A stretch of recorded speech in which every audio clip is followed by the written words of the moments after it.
標標冷知識 Watch Here。上集我哋介紹咗百達翡麗嘅名點樣誕生同演變，本集我哋將會介紹鐘錶界另一個同樣誕生喺瑞士日內瓦嘅古老製錶品牌愛彼個名背後嘅故事。故事要由與山谷 Valley 嘅 Jewel 講起。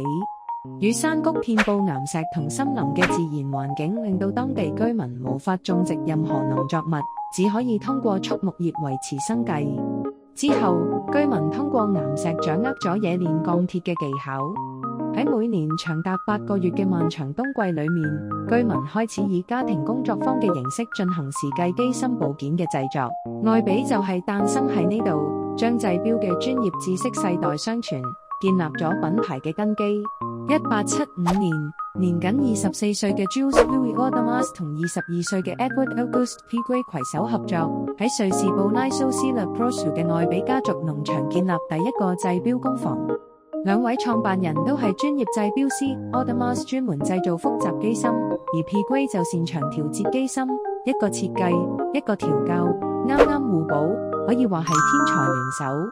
一開始，佢哋唔賣自家錶，專門幫大品牌做超複雜機芯，係機芯界嘅代工王。當時 Tiffany & Company 同 Gabouline 都係佢哋嘅客戶。到咗1881年12月17日，佢哋正式成立 Audemars Piguet NC 公司嘅品牌標誌 AP 取自 Audemars 和 Piguet 姓氏嘅第一個字母 A 同 T， 簡潔有記憶點，成為品牌嘅象徵。